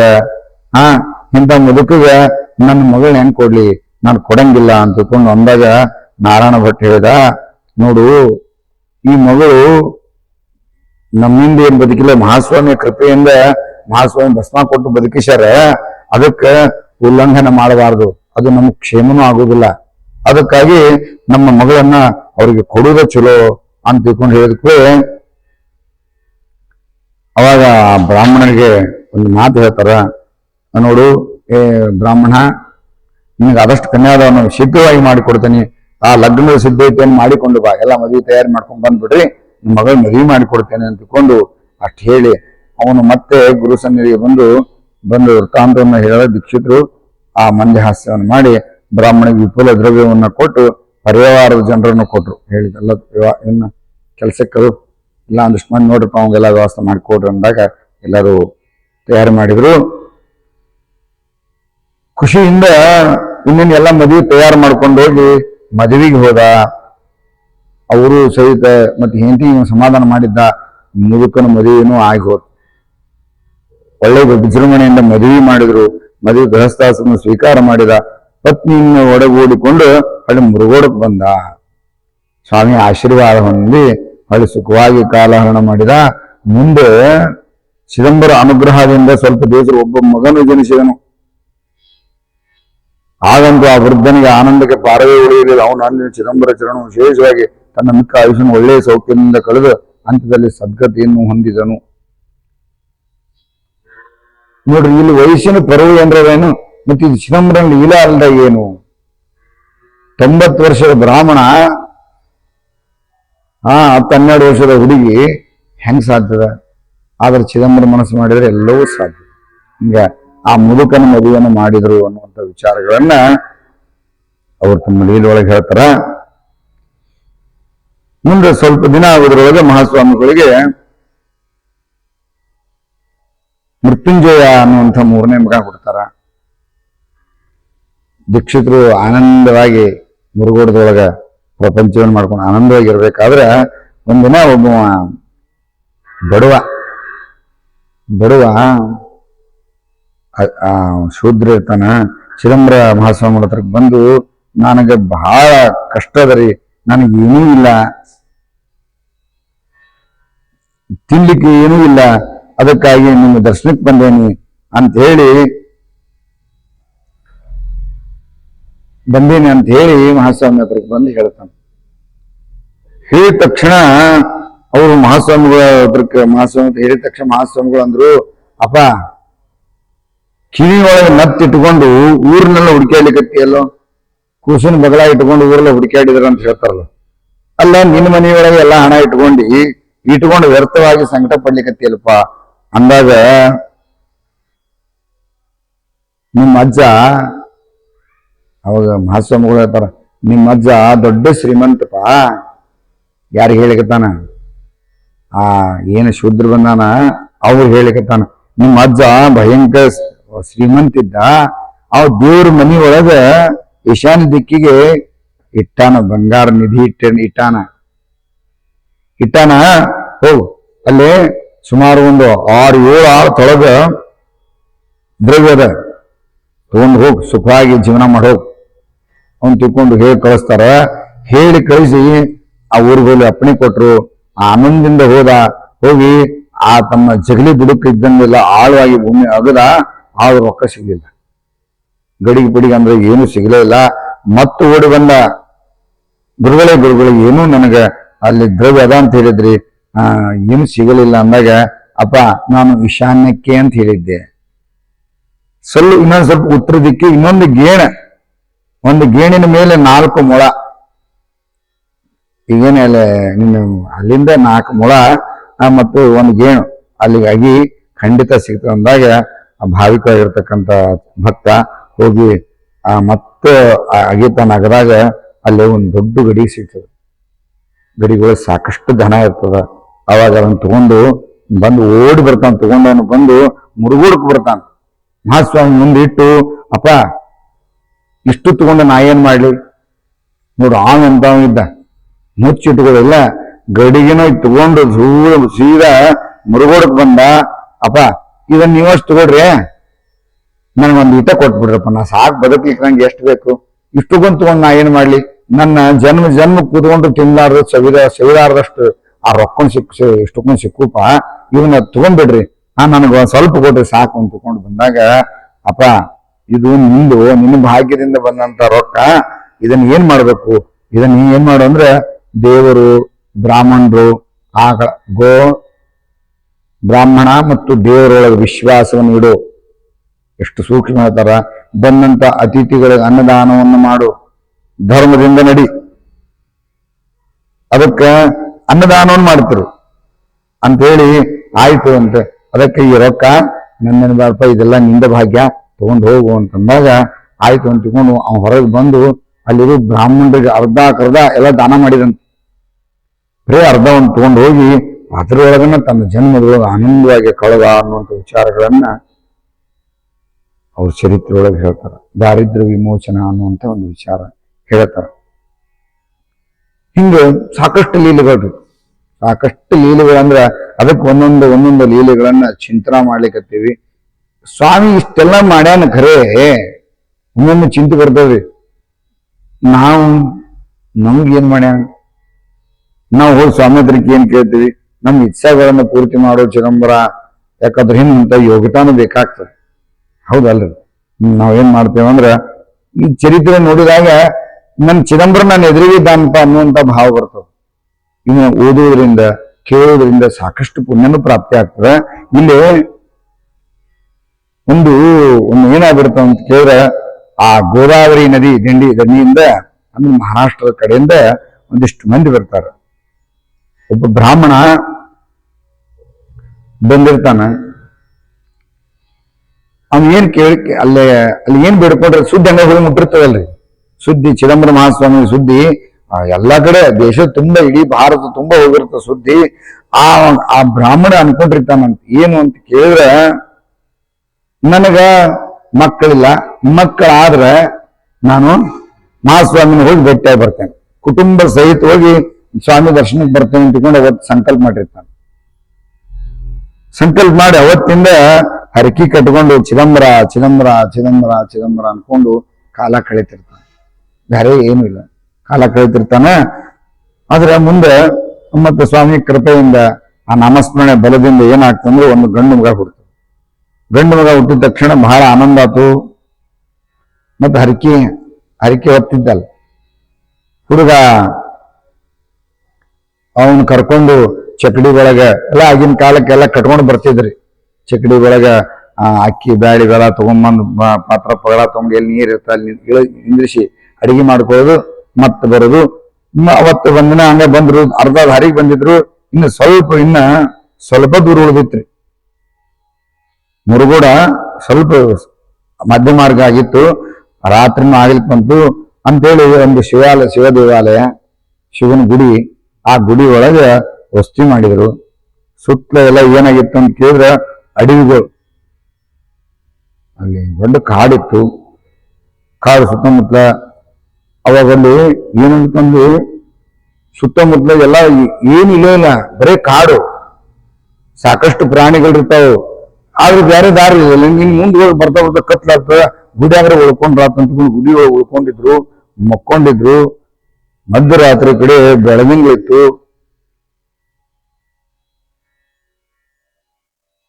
ಎಲ್ಲ ಕಣ್ತುಂಬ ನಿದ್ದೆ ಮಾಡ್ಲಿಕ್ಕತ್ರು. ಎಲ್ಲ ಹೊರತುಂಬ ಊಟ ಮಾಡಿ ನಿದ್ದೆ ಮಾಡ್ಲಿಕ್ಕತ್ರು. ಅಲ್ಲಿ ಒಂದು ನರಭಕ್ಷಕ ಹುಲಿ ಇತ್ತು. ಹುಲಿ ಆ ಮನುಷ್ಯರಿದ್ದು ನೋಡಿ ಮನುಷ್ಯರು ವಾಸನೆ ಬಡಿತ ಕಾಣಿಸ್ತದ. ಸೀದಾ ಅಲ್ಲಿ ಬಂದು ನೋಡಿ ಎಲ್ಲರೂ ಕಣ್ತುಂಬ ನಿದ್ದೆ ಮಾಡ್ಲಿಕ್ಕತ್ತಾರ. ಆ ಕ್ಷಣದಾಗ ಆ ಕೂಸು ತಾಯಿ ಉಡಿಯಕ್ ಮುಕ್ಕೊಂಡಿತ್ತು. ತಾಯಿನ ಪಾಪದು ಸುಸ್ತಾಯಿದು ಮಲಗಿತ್ತು. ಕೂಸು ಚಲೋ ಕಣ್ತು. ಕೂಸು ಎದ್ದು ಆಟ ಆಡ್ಕೋತ ಕೂತಿತ್ರಿ. ಅದು ಪಟ್ಟ ನೋಡ್ದು ಮತ್ತೇನದ ಕೂಸನ್ನ ತನ್ನ ಹಾಲಿನೊಳಗೆ ಗಟ್ಟಂದು ಹಿಡ್ಕೊಂಡು ಹಿಡಿತು. ಓಡಿ ಹೋಗ್ತಿನ್ನದ. ಓಡಿ ಹೋಗ್ಬೇಕು. ಎಲ್ಲರಿಗೆ ಎದ್ದು ನೋಡ್ತಾರ. ಎದ್ದು ನೋಡ್ಬೇಕು ಆ ಕೂಸನ್ ಹಿಂಗ್ ಹಿಡ್ಕೊಂಡಾಗ ಒಂದೇ ಮಾತು ಎಲ್ಲಾರು ಅಂದಿದ್ದೇನಪ್ಪಾ ಅಂದ್ರ, ಯಾಕಂದ್ರೆ ಬಾಯ್ ಬರುದೇನ್ರಿಪ್ಪ, ಚಿದಂಬರ ಚಿದಂಬರ ಚಿದಂಬರ ಚಿದಂಬರ ಚಿದಂಬರ ಚಿದಂಬರ ಅನ್ಬೇಕಂತ್ಬಿಟ್ರು. ಚಿದಂಬರ ಅಂದ ತಕ್ಷಣ ಅವ್ರಿಗೆ ಬ್ಯಾರೆ ಏನಂದ್ರೆ ಬರೀ ಚಿದಂಬರ ಚಿದಂಬರ ಅಂದ. ಆ ಕ್ಷಣಕ್ಕೆ ಹುಲಿ ಸುಮ್ಮನೆ ಕೂಸನ ಅಲ್ಲೇ ಬಿಟ್ಟು ಮತ್ತೆ ಓಡೋಗ್ಬಿಡ್ತು. ಬರೇ ಒಂದು ಚಿದಂಬರ. ವ್ಯಾಘ್ರ ಸಿಂಹ ಸರ್ಪ ತಿಹಿಲೋಕಿ ದರ್ಪ ಮಾಜಾಸೆ. ಬರೀ ಒಂದು ಚಿದಂಬರ ನಾಮಸ್ಮರಣೆ ಬಲದಿಂದ ಅದು ಅಲ್ಲೇ ಬಿಟ್ಟು ಹೋತು ಅನ್ನುವಂಥ ವಿಚಾರಗಳನ್ನ ಹೇಳ್ತಾರೆ. ಮುಂದೆ ಬೆಳಗಾದ್ಮೇಲೆ ಮಹಾಸ್ವಾಮಿ ಹತ್ರಕ್ಕೆ ಬಂದ್ರು. ಅಪ್ಪ ನನ್ನ ಕಡೆ ಏನದ ಮಾರಾಯ, ನಿನ್ನ ವಿಶ್ವಾಸವಲ್ಲ, ವಿಶ್ವಾಸನ ಫಲ ಕೊಡ್ತು, ಇದ್ರೊಳಗೆ ನಂದೇನಿಲ್ಲ ಅಂತ ಹೇಳಿ.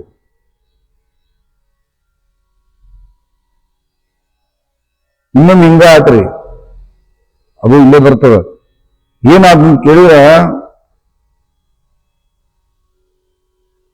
ಇಬ್ರು ಅಣ್ಣ ತಮ್ಮ ಬರ್ಲಿಕ್ಕತ್ತಾರ. ಬರ್ಬೇಕಾದ್ರೆ ದಾರಿ ಹೋದ ಕಾಡಿನವ್ ಬರ್ಬೇಕಾದ್ರೆ ಒಂದು ಹುಲಿ ಬಂದು ಏನಾದ್ರು ಏನ್ ಮಾಡ್ತದ, ಬೇರೆ ನಿಮ್ಮ ಚಿಂತೆ ಮಾಡಂಗಿಲ್ಲ. ಅವಾಗ ಒಬ್ಬ ತಮ್ಮನ ಕುತ್ತಿಗೆ ಹಿಡಿದು ಅವನು ಎಳ್ಕೊಂಡು ಹೊಂಟು ಬಿಡ್ತು. ಮ್ಯಾಲಿಂದ ಹಿಂಗ ಸಣ್ಣ ದಾರಿ ಬರ್ಲಿಕ್ಕತ್ತದ. ಮ್ಯಾಲಿಂದ ಹುಲಿ ಬಂದು ಸೀದಾ ಅವನ ಮ್ಯಾಲ ಬಿತ್ತು. ಅವನು ಕುತ್ತಿಗೆ ಹಿಡಿದು ತಗೊಂಡು ಹೊಂಟು. ಅವಾಗ ಅಣ್ಣಂದ ನನ್ನ ತಮ್ಮನ ಏನಾದ್ರು ನೀವು ತಗೊಂಡು ಹೋದಂದ್ರ ಚಿದಂಬರನ ಆಣೆ ಆಗ್ಯದ ಅಂದ್ಬಿಟ್ಟ. ಚಿದಂಬರನ ಆಣೆ ಆಗ್ಯದ. ಒಂದ್ ಹೆಜ್ಜೆ ಮುಂದಿಟ್ಟ ಚಿದಂಬರ ಆಣೆ ಆಗ್ಯದ. ಸುಮ್ಮನ ಬಾಯ ಹಿಂಗ ತಗೊಂಡು ನಿಂತಿದ್ದು ಹುಲಿ ಒಂದ್ ಹೆಜ್ಜೆ ಮುಂದಿಡ್ಲಿಲ್ಲ. ಅದೇನ್ ನಿಂತು ಬಿಡುತ್ತೆ ಹಂಗ ನಿಂತು ಬಿಡುತ್ತೆ. ಅವಾಗ ಸಾವಕಾಶ ದಾಟಿ ಈ ಕಡೆ ಓಡಿ ಬಂದ. ಆವಾಗ ಏನು ಕುತ್ತಿಗೆ ಹಿಡಿದಿತ್ತಲ್ರಿ, ಅದಕ್ಕೆ ಇದನ್ನ ಸ್ವಲ್ಪ ದೋತ್ರ ಹತ್ರ ಸುತ್ತಿ ಮಹಾಸ್ವಾಮಿ ಹತ್ರ ಕರ್ಕೊಂಡ್ ಬಂದ. ಮಹಾಸ್ವಾಮಿಗಳು ದರ್ಶನ ಕ್ಯೂ ಇತ್ರಿ, ಭಯಂಕರ ಕ್ಯೂ ಬಾಳ ಇತ್ತು. ಸಾಲ ಕಟ್ಟಿ ನಿಂತಿದ್ರು. ಮಹಾಸ್ವಾಮಿಗಳು ಸರ್ವಸ ಅವ್ರಿಗೆಲ್ಲ ಗೊತ್ತಾಗ್ತದ ನೋಡು. ಅವಾಗ ಅಗೋ ಅಲ್ಲಿದ್ದಾರ ನೋಡ್ರಿ, ಕೆಂಪು ಟವಲ್ ಹಾಕೊಂಡಾರಲ್ಲ, ಹಿಂಗ್ ಪೇಟ ಸುತ್ತಾರ ನೋಡ್ರಿ, ಅವ್ರನ್ನ ಕರ್ಕೊಂಡ್ಬರ್ರಿ ಅಂದ ಮಹಾಸ್ವಾಮಿ. ಹೋರಿ ಅವ್ರ ಲೋಕ ಕರ್ಕೊಂಡ್ಬರ್ರಿ, ಯಾಕಂದ್ರೆ ಅವ್ರಿಗೆ ಇನ್ನೂ 3-4 ತಾಸು ಆಗ್ತಿತ್ತು. ಈಗ ಆಲ್ರೆಡಿ ಅಲ್ಲಿಂದ ನಡ್ಕೋತ ಬರೋದಾಗ ಅವ್ರಿಗೆ 3 ದಿನ ಟೈಮ್ ಆಗ್ಯದ, 3 ದಿನ ಆಗ್ಯದ. ಅವಾಗ ಓಡಿ ಬಂದ್ರು, ಯಾಕೋ ಸ್ವಾಮಿ ಕರಿಲಿಕ್ಕತ್ತಾರ ಅಂತ ಓಡಿ ಬಂದು ನಮಸ್ಕಾರ ಮಾಡಿದ್ರು. ಮಾಡಿದ ಮೇಲೆ ಅವಾಗ ಒಂದು ಮಾತು ಹೇಳ್ತಾರ, ಅಪ್ಪ ನೀವು ನಿಮ್ಮ ಸ್ವಾರ್ಥಕ್ಕಾಗಿ ಬಿಟ್ಟು ಹೋಗಂತ ಹೇಳ್ಬೇಕಾಗಿತ್ತು. ಒಂದು ಹೆಜ್ಜೆ ಇಟ್ರೆ ಮಹಾಸ್ವಾಮಿ ಚಿದಂಬರನ ಆಣೆ ಅಂತ ಹೇಳಿ ಬಂದ್ಬಿಟ್ರಿಪ್ಪ. ಅದು 3 ದಿನಗಳಿಂದ ಅದು ಏನು ತಿನ್ಲಾರ್ದ ನೀವು ಆಣೆ ಹಾಕಿದ್ದಕ್ಕೆ ನಿಂತು ಬಿಟ್ಟದ್ರು. ಅದನ್ನ ಹಿಂಗ ಬಿಟ್ರ ಸತ್ತು ಹೋಗ್ತದ. ಓಡೋಗ್ರಿ, ಓಡಿ ಹೋಗಿ ಅದಕ್ಕೆ ಆಣೆ ಹಿಂಗ್ ತಕೊಂಡ್ರಿ ಹೋಗ್ರಿ. ಅದಕ್ಕೆ ಆಗಿನ ಕಾಲದಲ್ಲಿ ದುರಾಯಿ ಅಂತಿದ್ರಂತ. ಈ ಮಾತು ಹಾಕೋದಕ್ಕೆ ಏನಂತೀರಿ, ಆಣೆ ಅಂತೀವಲ್ಲ, ಆಣೆಗೆ ದುರಾಯಿ ಅಂತಿದ್ರಂತ. ಈಗ ದುರಾಯಿ ಹಾಕಿರಿ ಹೋಗ್ರಿ, ಅದನ್ನ ಹೋಗಿ ಅದನ್ನ ಹಿಂಗ್ ತಕೊಂಡ್ಬರ್ರಿ. ಹಿಂಗ್ ತಕೊಂಡ್ಬರ ಅಂದ್ಕೂ ಗಾಬರಿ ಆಗ್ಬಿಡ್ತದ್ರಿ. ಯಾರಿಗೆ? ಇವ್ರಿಗೆ ಅಲ್ರಿ. ಮತ್ ಇಷ್ಟು ದಿನ 3 ದಿನ ಇಂದ್ರಿಸಿ ಮತ್ ಚಿಂತ ಮಳೆ ನಮ್ಮೆಲ್ಲ ಬಂತಂದ್ರೆ ಏನ್ ಮಾಡುದು? ಏನಾಗುದಿಲ್ಲ. ನಮ್ಮ ಕಡೆಯಲ್ಲ ದೃಢ ವಿಶ್ವಾಸ. ಹೋಗ್ರಿ ಅಂತ ತಿಳ್ಕೊಂಡು ಅವಾಗ ಈ ಸುದ್ದಿ ಕೇಳಿ ಆಶ್ಚರ್ಯಾಗಿ ಆಣೆ ಹಾಕಿದ ಹುಲಿ ನಿಂತ ಅಂತ ಹೇಳಿದ್ರಲ್ಲ, ಎಲ್ಲ ಸುತ್ತಮುತ್ತಲ ಮಂದಿ ಕೇಳಿದ್ರಲ್ಲ, ಹಂಗಂತ ಅವ್ರ ಮುಂದೆ ಅವ್ರ ಜೋಡಿನ ಮತ್ತೆ ಆಣೆ ಹಿಂಗ್ ತಕೊಂಡ್ಬರ್ಲಿಕ್ಕೆ ಹೊಂಟಾಗ್ಲ ಹುಲಿ ಅಲ್ಲೇ ನಿಂತಂತ ಯಾರ ಅಂತ ತಿಳ್ಕೊಂಡು ಹಿಂಗ್ 1000 ಮಂದಿ ಅವ್ರು ಹಿಂಗ್ ಹೋದ್ರಂತ. ಹೋಗಿ ನೋಡಿದ್ರ ಹುಲಿ ಏನ ಒಂದ್ ಹೆಜ್ಜೆ ಸಹಿತ ಮುಂದಿಟ್ಟಿಲ್ಲ, ಹಂಗ ನಿಂತು. ಅವಾಗ ಈ ಅಣ್ಣ ತಮ್ಮ ನಮಸ್ಕಾರ ಮಾಡಿ ಅವ್ರನ್ನ ಹೇಳಿದ, ಏ ಪುಂಡರೀಕ, ಏ ರಾಜಾ ವ್ಯಾಘ್ರ, ಹುಲಿ ನನ್ನ ತಪ್ಪಾತು, ನೀ ಆಣೆಯನ್ನು ಹಿಂದ್ ತಕೊಂಡಿವಿ, ಇನ್ನು ನೀನು ಹೋಗಿ ನಿಮ್ಮ ಸ್ವಕ್ಷೇತ್ರಕ್ಕೆ ಹೋಗು ಅಂತ ತಿಳ್ಕೊಂಡು ಹೇಳಿದ ತಕ್ಷಣ ಹುಲಿ ಒಂದು ಗರ್ಜನೆ ಹಾಕಿ ಟಣ್ಣನ್ ಜಿಗಿದು ಹೋತಂತ ಕಾಡಿನೊಳಗೆ. ಹೋಗು ಅಂದ್ಬಿಟ್ಟು ಓಡಿ ಹೋತಂತ. ಹಂಗ ಹೊಳ್ಳಿ ಬಂದು ಮತ್ತೆ ಮಹಾಸ್ವಾಮಿ ಮುಂದೆ ಹೇಳಿದ್ರು ಅನ್ನುವಂಥ ವಿಚಾರಗಳನ್ನ, ವ್ಯಾಘ್ರ ಸಂರಕ್ಷಣಾ ಅನ್ನುವಂಥ ವಿಚಾರಗಳನ್ನ ಮಹಾಸ್ವಾಮಿಗಳು ಚರಿತ್ರೆ ಒಳಗೆ ಹೇಳ್ತಾರೆ. ಇಲ್ಲಿ ಹಿಂಗರಿ ಚರಿತ್ರೆಗಳನ್ನು ಕೇಳಿದಂಗೆ ಒಂದೊಂದು ರೋಮಾಂಚನ ಆಗುವಂಥವ ಸಣ್ಣ ಸಣ್ಣ ಚರಿತ್ರೆಗಳವರಿ. ದೊಡ್ಡ ಚರಿತ್ರೆಗಳು ವಿವರವಾಗಿ ಕೆಲವೊಂದು ಇದ್ರೊಳಗೆ ಹೋಗೋಣ, ಮುಂದಿನ ಹಂತಕ್ಕೆ ಬಂದಾಗ ನೆಕ್ಸ್ಟ್ ಹೇಳ್ಕೊ ತಗೋಣ. ಆದ್ರೆ ಇವು ಪುಟ್ಟ ಕಥೆಗಳವ, ಇವನಷ್ಟು ಹೇಳಿ ಮುಂದಿನ ಚರಿತ್ರೆಗೆ ಹೋಗೋಣಂತ. ಒಬ್ಬ ಬಡ ಬ್ರಾಹ್ಮಣ ನೋಡ್ರಿ, ಬಡ ಬ್ರಾಹ್ಮಣ ಅಂತಾನೆ ಬರ್ತದ. ಬಡವ ಆಗಿನ ಕಾಲಕ್ಕೆ ಹಂಗೆ ಐತ್ರಿ. ಯಾಕಂದ್ರೆ ಅವ್ರಿಗೆ ಉಳಿದವ್ರಿಗೆಲ್ಲ ದುಡು ತಿನ್ನೋದು ಗೊತ್ತದ್ರಿ.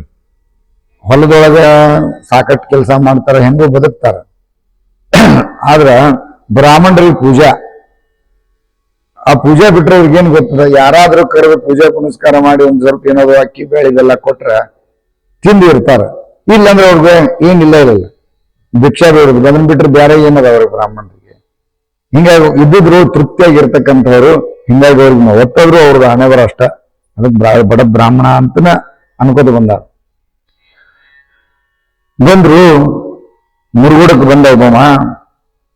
ಇದಕ್ಕೆ ಬಂದಿದ್ದ ತನ್ನ ಪರಿಸ್ಥಿತಿ ಹೇಳ್ಕೊಳ್ಳಿಕ್ಕೆ, ಮತ್ತೇನದ ಬ್ಯಾರೆ ಬ್ಯಾರೆ ಇಲ್ಲ. ಆದ್ರೆ ವಿಚಿತ್ರವಾದ ರೀತಿಯೊಳಗೆ ಆ ಬಡತವನ್ನು ದೂರ ಹೆಂಗ ಮಾಡಿದ್ರು ಅನ್ನೋದು ಬಹಳ ಮಹತ್ವ. ಉದ್ದೇಶ ಹೆಚ್ಚು ಕಡಿಮೆ ಎಲ್ಲಾ ಪ್ರಪಂಚಕ್ಕದ್ದು ಒಂದೇ ಇರ್ತದೆ. ಬಡತನ ದೂರ ಮಾಡ್ರಿ, ಮಕ್ಕಳಾಗಿಲ್ಲ ಮಕ್ಕಳನ್ನ ಕೊಡ್ರಿ, ನಮ್ದು ಆ ಕೆಲಸ ಹೋಗಿರೋ ಕೆಲಸ, ಇವ ವಿಚಾರ ಇರ್ತಾವ. ಆದ್ರೆ ನಿಜವಾಗಿ ಬೇಕು, ನೀನೇ ಬೇಕಂತ ಬಂದವರು ಕೆಲವೊಂದು ಮುಂದೆ 5 ಮಂದಿ. ಒಂದಿಷ್ಟು ಮುಂದೆ ಕೆಲವೊಂದು ಮಹಾತ್ಮರ ಚರಿತ್ರೆಗಳು ಬರ್ತಾವ. ಅವ್ರದೆಲ್ಲ ವಿಚಿತ್ರ ಅವ್ರ ಉದ್ದೇಶ ಹೆಂಗಿರ್ತದ. ಎಷ್ಟೋ ಮಂದಿ ನಿಜವಾಗಿ ಚಿದಂಬರನೇ ಬೇಕಂತ ಬಂದವರು ಅದ್ರೊಳಗೆ ರಾಜಾರಾಮ್ ಮಹಾರಾಜ್, ಸಖಾರಾಮ್ ಗರ್ದೇವರು ಅಂತ ಮಹಾತ್ಮರು, ವಿಠಾಬಾಯಿ, ಬೋಧೋ ದೇಶಪಾಂಡೆಯವರು ಅಂತ ಮಹಾತ್ಮರು ಒಂದು 5-6 ಮಂದಿ ಅವರು ವಿಶೇಷವಾಗಿದ್ರು. ಆದ್ರೆ ಇಲ್ಲಿ ಬಂದಂಥವ್ರು ಸುಮಾರು ಎಷ್ಟೋ 90% ಮಂದಿ ಸ್ವಾಮಿ ಹತ್ರಕ್ಕೆ ಬಂದ ಬಡತನವನ್ನ ನಿವೇದಿಸ ಮಾಡಿದ್ರು. ಮಹಾಸ್ವಾಮಿಗಳು ಅವತ್ತಿನ ದಿನ ಪರ್ವಕಾಲ ಇರೋದ್ರಿಂದ ಸ್ನಾನ ಮಾಡ್ಲಿಕ್ಕೆ ಮಲಪ್ರಭಾ ನದಿಗೆ ಹೋಗಿದ್ರಿ. ಅಲ್ಲಿಂದ 2 ಹಾರದಾರಿ ಇರುವಂತ ಆ ಹೊಳಿಗೆ ಹೋಗಿರ್ತಾರ. ಅಲ್ಲಿ ಇವ ಬಡತನ ಲಗನ್ನು ದೂರ ಆಗ್ಬೇಕಾಗಿದೆ. ಮಹಾಸ್ವಾಮಿಗಳು ಅವತ್ತು ಪರ್ವಕಾಲಕ್ಕದ ಸ್ನಾನಕ್ಕೆ ಹೋಗಿದ್ರು. ಸ್ನಾನಕ್ಕೆ ಹೋಗ್ಯಾರ ಅಂತ ತಿಳ್ಕೊಂಡು ಅಲ್ಲಿಗೆ ಹೋದ್ರು. ಅಲ್ಲಿ ಸ್ವಾಮಿ ಹೊಂಟದ ಮಠ ನೀರಿನೊಳಗೆ ನಿಂತು ಅರ್ಘ್ಯವನ್ನ ಕೊಡ್ಲಿಕ್ಕತ್ತ. ಈಗೇನೀಗ ಇಲ್ಲ ಮಾಟೊಳ್ಳಿ ಹೊಸೂರ ಅಂತವ, ಅಲ್ಲಿ ಅವಾಗ ಮಲಪ್ರಭಾ ನದಿ ಹಂಗಿತ್ತು. ಅಲ್ಲಿ ಅವಾಗ ಬಡ್ಲಿ ಎಲ್ಲ ಅವೆಲ್ಲ ನದಿ ಬರುವಂತ ಮುನ್ವಳಿಯಿಂದ ಮುಂದೆ ಅದು ಬಡ್ಡಿಗೆ ಬಂದ್ರೆ ಹೊಳೆ ಇತ್ತು. ಆ ಹೊಳೆಗೆ ಬಂದಿದ್ರು. ಅಲ್ಲಿ ಬಂದು ಸ್ನಾನ ಮಾಡ್ಕೋತಿದ್ರು. ಅವಾಗ ಬ್ರಾಹ್ಮಣ ಬಂದು ನಮಸ್ಕಾರ ಮಾಡಿ ಸಾಷ್ಟಾಂಗ ನಮಸ್ಕಾರ ಮಾಡಿದ. ಭಗವಂತ ಪ್ರಭುವೇ, ನಿಮ್ಮ ಕೀರ್ತಿನ ಕೇಳಿ ನಾ ದೂರ ದೇಶದಿಂದ ಬಂದೇನಿ, ಬಹಳ ಬಡವಿದ್ದೇನೆ, ನೀವು ಕುಟುಂಬ ವತ್ಸಲ ಇರುವಿರಿ ಅಂತ ಗೊತ್ತಾಗ್ಯದ. ನನಗೆ ಹೊಟ್ಟಿ ತುಂಬಲಿಕ್ಕೆ ಆಹಾರನೇ ಇಲ್ದಂಗ ಆಗ್ಯದ. ಮಕ್ಕಳದು ಉಪನಯನ ಮಾಡ್ಬೇಕು, ಆ ಮಕ್ಕಳ ಮದುವೆ ಮಾಡ್ಬೇಕು. ಹಿಂಗಾಗಿ ನನ್ನ ಹತ್ರಕ್ಕೆ ಏನೂ ಇಲ್ಲ, ಇದೇ ವರ್ಷ ಮಾಡ್ಬೇಕಾಗ್ಯದ. ಭಗವಂತ, ನನ್ನ ಬಹಳ ತೊಂದರೆ ಆಗ್ಯದ, ಹೆಂಗಾರ ಮಾಡಿ ನನ್ನನ್ನು ಕಾಪಾಡು, ನನಗೆ ಈ ಸಂಕಟದಿಂದ ಮುಕ್ತ ಮಾಡು ಅಂತ ಅಂದ. ಅನ್ಕೋ ಸ್ವಾಮಿ ಏನು ಬೇರೆ ವಿಚಾರ ಮಾಡ್ಲಿಲ್ಲ. ಅವಾಗ ಹೇಳಿದ್ರು,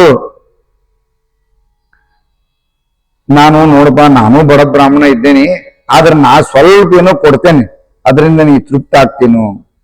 ನನಗೆ ಅಷ್ಟೊಂದು ಕೊಡುವಂತ ಯೋಗ್ಯತೆ ಇಲ್ಲಪ್ಪ ಅನ್ಲಿಗತ್ತಾರ ಮಹಾಸ್ವಾಮಿ. ಅಷ್ಟೇನಿಲ್ಲ, ಆದ್ರೂ ಅಲ್ಪದಾನ ಕೊಡ್ತೇನೆ, ನೀನು ಸಂತೋಷ ಒಂದು ಅಂದಾಗ ಗುರುಗಳ ನಿಮ್ಮ ಆಶೀರ್ವಾದ ಕಾಮಧೇನು ಇದ್ದಂಗ ನನಗೆ ಏನಾದ್ರೂ ಕೊಡ್ರಿ ಅಂತ ಹೇಳಿ ಸ್ವಾಮಿ ಕಲಶ ಇತ್ತಲ್ರಿ, ಕಲಶ ಅಲ್ಲೇ ನೀರು ತಗೊಂಡ್ರು. ಹಿಡಿ ಅಂದ್ರು. ಅಲ್ಲೇ ಆ ವಿಪ್ರ ಉಡಿ ಹಿಡ್ದ, ತನ್ನ ಶಾಲನ್ನ ಮುಂದೆ ಹಿಡ್ದ, ಶಾಲ್ ಹಿಂಗ್ ಹಿಡ್ದ, ಶಾಲ್ ಹಿಡ್ಕೊಂಡು ಆ ತಮ್ಮ ಕಮಂಡದಲ್ಲಿ ಇರುವಂತ ನೀರನ್ನು ತುಂಬಿಕೊಂಡು ಆ ನೀರಿನೊಳಗೆ ಹಾಕ್ತಾರ, ಉಡಿ ಒಳಗೆ ಹಾಕ್ತಾರ. ಆ ಉಡಿ ಒಳಗೆ ಎಷ್ಟು ನೀರು ಬೀಳ್ತಾವಲ್ರಿ, ಅದಷ್ಟು ಬಂಗಾರ ಗಟ್ಟಿ ಆಗಿಬಿಟ್ಟಿರ್ತದೆ. ನೀರ್ ಎಷ್ಟು ಬೀಳ್ತದೆ ಅಷ್ಟು ಬಂಗಾರ ಗಟ್ಟಿ ಆಗಿರ್ತದ. ಆ ಬಂಗಾರ ಗಟ್ಟಿ ನೋಡಿ, ನೋಡಪ್ಪ ಅಪ್ಪ, ಇದನ್ನ ಎಲ್ಲೂ ಹೇಳ್ಕೋಬೇಡ, ಮತ್ ನೋಡ್ರಿ ಇದು ಭಗವಂತನ ರಹಸ್ಯ, ಅದ ಬೇಡ ಏನಿಲ್ಲ, ಇದು ರಹಸ್ಯ ಎಲ್ಲಿ ಪ್ರಕಟ ಮಾಡಬೇಡ, ಹೋಗು, ನಿನಗೆ ಇವತ್ತಿಂದ ಏನು ನಿನಗೆ ಯೋಗ ಬಂತು, ಸುಖದಿಂದ ಕಾಲ ಹರಣ ಮಾಡು. ಮತ್ತೆ ಎಂದು ಹೇಳ್ತಿಯಲ್ಲ ಅವತ್ತಿಂದ ನೀನು ಅಳಗಾಲ ಮತ್ತು ಪ್ರಾರಂಭ ಅಂತ ತಿಳ್ಕೊ, ಹೇಳಬೇಡ ಅಂತ ತಿಳ್ಕೊಂಡು ಅಲ್ಲಿಂದ ಮುಂದೆ ಹೋದ ಅನ್ನುವಂಥ ವಿಚಾರಗಳನ್ನ ಹೇಳ್ತಾ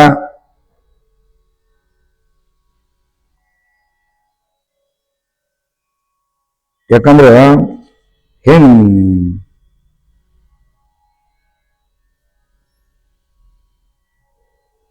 ಮತ್ತು ಸ್ವಸ್ಥಾನಕ್ಕೆ ಬಂದು ಸುಖವಾಗಿದ್ದ ಅನ್ನುವಂಥ ವಿಚಾರಗಳನ್ನ ಬರೀ ನೀರು ಕೊಟ್ಟು ಬಂಗಾರ ಮಾಡಿದ್ರು, ಬರೀ ನೀರನ್ನು ಹಾಕಿ ಅಂತ ಹೇಳ್ತಾರ. ಮುಂದೆ ಇನ್ನೊಂದು ಬಹಳ ಮಹತ್ವದ್ದು, ಇದನ್ನ ನಾವು ಬಹಳ ಸಲ ಕೇಳಿರ್ತೀವಿ. ಅದೇ ಗೋದಾವರಿ ತೀರದೊಳಗೆ ಬಾಲಕೃಷ್ಣ ಅನ್ನುವಂಥ ಒಬ್ಬ ಬ್ರಾಹ್ಮಣ ಇರ್ತಾನ. ಅಮ್ಮ ಸಹಜವಾಗಿ ಹಿಂಗೆ ಬೇಡ್ಕೊಂಡಿರ್ತಾನೆ. ಏನಪ್ಪಾ ಅಂದ್ರೆ ನನಗೆ ಮಕ್ಕಳ ಆದ ತಕ್ಷಣ ನಾನು ಮಹಾಸ್ವಾಮಿ ಹತ್ರಕ್ಕೆ ಬರ್ತೇನೆ, ನಿನ್ನ ದರ್ಶನಕ್ಕೆ ಬರ್ತೇನೆ ಅಂದಿರ್ತಾನ. ಅವಾಗ ಬರ್ಬೇಕಾದ್ರೆ ದಾರಿ ಒಳಗೆ ಬರ್ತಾ ಇರ್ಬೇಕ, ರಾತ್ರಿ ಆಗ್ತದ. ಅಲ್ಲಿ ಸತ್ತಿಗಿರಿ ಅನ್ನುವಂಥ ಒಂದು ಊರು ಬರ್ತದ ದಾರಿ ಒಳಗೆ. ಸತ್ತಿಗಿರಿ ಒಳಗೆ ಉಳ್ಕೊಂಡು ಮಲಗಿರ್ತಾರ. ಬೆಳಿಗ್ಗೆ 7 ಕೂಸಿಗೆ ಮೈಲಿ ಬೇನೆ ಅಂತ ಬರ್ತಿತ್ರಿ. ಅದು ಮೈಲಿ ಬೇನೆ ಅಂತ ಬಂದು ಆ ಮೈ ತುಂಬ ಮೈಯೆಲ್ಲ ಬಿಸಿ ಆತು, ಗುಳ್ಳೆದ್ದು ಚಟಪಟ ಕುಸು ಒದ್ದಾಡ್ಲಿಕ್ಕತ್ತು. ನಾವು 1 ದಿನ ಅಲ್ಲ 2 ದಿನ ಅಲ್ಲ 3 ದಿನಗಳ ಕಾಲ ಆ ಕೂಸು ಚಿಟ್ಟು ಚೀರ್ಲಿಕ್ಕತ್ತು. ಚೀರಿ ಕೊನೆಗೆ 4ನೇ ದಿನ ಕೂಸು ಸತ್ತು ಹೋಗ್ಬೇಕು. ಆ ರೋಗ ಬಹಳ ಕೆಟ್ಟ, ಸತ್ತು ಹೋಗ್ಬಿಡ್ತು. ಆದ್ರ ಅಷ್ಟು ದೂರಿಂದ ಬಂದೇವಿ, ಅಯ್ಯೋ ಹಿಂಗಾತಲ್ಲ ಭಗವಂತ ಅಂತ ತಿಳ್ಕೊಂಡು ಬಹಳ ದುಃಖ ಅಂದ್ರೆ ಏನು, ಅದನ್ನ ಆ ಕೂಸನ್ನು ಬದುಕಿಸ್ಬೇಕಂತ ಸಾಕಷ್ಟು ಗುದ್ದಾಡಿದ್ರು, ಬದುಕಲಿಲ್ಲ. ಅಲ್ಲೇ ಒಂದು ಹೊಲದೊಳಗೆ ಕೂಸನ್ನ ಮಣ್ಣು ಮಾಡಿದ್ರು, ಸಂಸ್ಕಾರ ಮಾಡಿ ಹುಗಿದು 3 ದಿನ ಅಲ್ಲಿದ್ದು ಎಲ್ಲ ಮತ್ತ ಅವ್ರ ಏನು ಕಾರ್ಯಕ್ರಮಗಳನ್ನ ಮಾಡಿಕೊಂಡು ಅಲ್ಲಿಂದ ಎಲ್ಲಿಗೆ ಬಂದ್ರು ಅಂತ ಕೇಳಿದ್ರೆ 3 ದಿನ ಮುಗಿಸಿದ್ರು. 4ನೇ ದಿನಕ್ಕೆ ಶುದ್ಧ ಆಗಿ ಇಲ್ಲಿ ಮಠ ಬಂದೇವಿ. ಸ್ವಾಮಿಗೂ ಗೊತ್ತಾಗಿರ್ತದ, ಆದ್ರೂ ನಾವು ಅಷ್ಟು ಹೋಗಿ ಅವ್ರನ್ನ ಭೇಟಿಯಾಗಿ ಹೋಗೋಣ ಅಂತ ತಿಳ್ಕೊಂಡು ಆ ದುಃಖದೊಳಗನ ಓಡಿ ಬಂದ್ವಿ. ಯಾವಾಗ ಆ ಸ್ವಾಮಿ ಹತ್ರಕ್ಕೆ ಬಂದ್ರು ಮೊದಲ ದುಃಖ ಇತ್ತು. ಅಲ್ಲಿ ಏನು ಸ್ವಾಮಿಗಳು ಹಿಂಗೆ ಏನದು ಪಾಳೆ ಹಚ್ಚಿದ್ರು. ಯಾರು ಕೇಳೋರು, ಯಾರು ಹಿಂಗಾಗ್ಯದಂತ ಯಾರು ಕೇಳೋರು, ಯಾರಿಗೂ ಗೊತ್ತೂ ಇಲ್ಲ. ಸ್ವಾಮಿ ಹತ್ರಕ್ಕೆ ಬಂದ ತಕ್ಷಣ ನೋಡಿ ಅಳ್ಳಿಕತ್ ಬಿಟ್ರು. ಇಬ್ರು ಗಂಡ ಹೆಂಡತಿಗಳು ಅಂತ ಅಳ್ಳಿಕತ್ ಬಿಟ್ರು. ಅವ್ರಿಗೆ ಅಳಿದನ್ ನೋಡಿ ಆ ಗದ್ಲ ದಂಪತಿಗಳ ಮುಂದಕ್ಕೆ ಹಿಡಿದು ಅವರ ಕ್ಷೇಮ ಸಮಾಚಾರವನ್ನ ಕೇಳ್ತಾಳೆ. ಕೇಳಿದ ತಕ್ಷಣ ದುಃಖ ಉಕ್ಕರ್ದು ಬಂದು ಅಳಿಕತ್ ಬಿಟ್ರು. ಆ ಗಂಟ್ಲ ಬಿಗದದ, ಕಣ್ಣಿಂದ ನೀರು ಇಳಿಲಿಕತ್ತು. ಆಗ ಯಾಕೆ ಅಳ್ಳಿಕತ್ತೀರಿ, ನಿಮ್ ಶೋಕದ ಕಾರಣ ಯಾಕೆ ಅಳ್ಳಿಕತ್ತೀರಿ ಅದನ್ನ ಹೇಳ್ರಿ ಅಂದಾಗ, ನೋಡ್ರಿ ಅಳಿವನ್ನು ಹೇಳಿದ್ರೆ ಏನಾದ್ರು ಪರಿಹಾರ ಮಾಡ್ಬೋದು, ಮತ್ ಸುಳ್ಳು ಅಳ್ಳಿಕತ್ ಯಾಕೆ ಹೇಳ್ರಿ ಅಂದಾಗ ಅವಾಗ ಎಲ್ಲಾ ಕಥೆ ಹೇಳ್ತಾರೆ. ಅಪ್ಪ ನಿನ್ನ ನಾಮಸ್ಮರಣೆಯಿಂದ ಒಂದು ಗಂಡು ಮಗನ ಕೊಟ್ಟಿದ್ದೆ, ನಿನ್ನ ನಾಮಸ್ಮರಣೆಯಿಂದ ಅದನ್ನ ತಂದು ನಿನಗೆ ದರ್ಶನ ಮಾಡಿಸ್ಬೇಕಂತ ತಿಳ್ಕೊಂಡು ಇಲ್ಲಿಗೆ ಓಡಿ ಬಂದೆಪ್ಪ. ಆದ್ರೆ ದಾರಿ ಒಳಗ ಸತಿಗೇರಿ ಅನ್ನುವಂಥ ಊರೊಳಗ ಅಲ್ಲೇ ಉಳ್ಕೊಂಡಿದ್ವಿ. 3 ದಿನಗಳ ಕಾಲ ಕೂಸು ಒದ್ದಾಡಿ ಸತ್ತು ಹೋತವ ಮಾರಾಯ. ಅದನ್ನ ಈಗಿನೂ ಮಣ್ಣು ಮಾಡಿ ಅದರ ಮೈಲಿಗೆ ಮುಗಿಸಿ 3 ದಿನದ ಕಾರ್ಯಕ್ರಮಗಳನ್ನು ಮಾಡಿ ಇಲ್ಲಿ ನಿಮ್ಗೆ ಬಂದಪ್ಪ ಅಂದಾಗ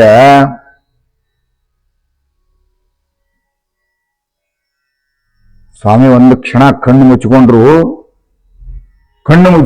ತಮ್ಮ ಏನು ಹಸನ ಮುಖ,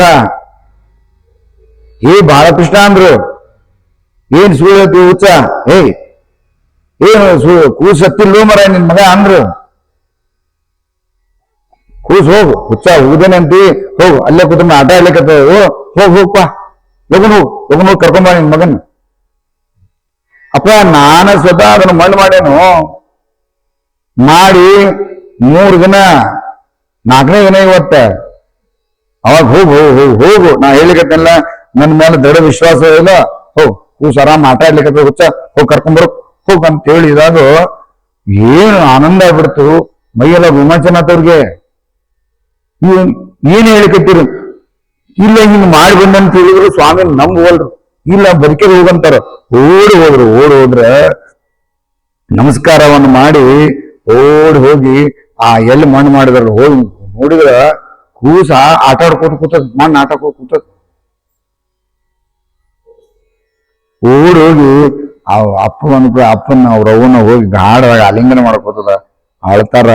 ಅವಾಗ ಬಂದು ಆ ಕೂಸನ್ ಕರ್ಕೊಂಡ್ಬಂದು ಸ್ವಾಮಿ ಪಾದಕ್ಕೆ ಹಾಕಿ, ಅವಾಗ ಅಪ್ಪ ಏನು ಇದು ನಿನ್ನ ಆಟ, ಮಣ್ಣು ಸ್ವತಃ ಮಣ್ಣು ಮಾಡಿದ ಕೂಸ ಹಿಂಗ್ ಮ್ಯಾಲ ಅದಂದ್ರ ಏನೋ ಮಾರಾಯ, ನೀನು ಮನುಷ್ಯರ ಸಾಕ್ಷಾತ್ ಭಗವಂತನ ಇದ್ದೀಪ ಅಂತಕೊಂಡು ಸ್ತೋತ್ರವನ್ನು ಮಾಡಿ ಕೊಂಡಾಡಿ ಅಲ್ಲಿಂದ ಗುರುಗಳಿಂದ ಆಶೀರ್ವಾದ ತಗೊಂಡು, ಅಪ್ಪ ಚಿಂತೆ ಮಾಡ್ಲಿಕ್ಕೆ ಹೋಗ್ಬೇಡ್ರಿ, ಹೋಗ್ರಿ ಸುಖದಿಂದ ಕಾರಾಗಿರ್ರಿ, ಚಿಂತೆ ಮಾಡ್ಬೇಡ್ರಿ ಅಂತ ತಿಳ್ಕೊಂಡು ಮಹಾಸ್ವಾಮಿಗಳವರಿಗೆ ಇನ್ಮೇಲೆ ಉಳಿದ ಆಯುಷ್ಯವನ್ನ ಸುಖದಿಂದ ಇರ್ರಿ ಅಂತ ತಿಳ್ಕೊಂಡು ಆಶೀರ್ವಾದ ಮಾಡಿ ಕಳಿಸಿದ್ರು ಅನ್ನುವಂಥ ವಿಚಾರವನ್ನ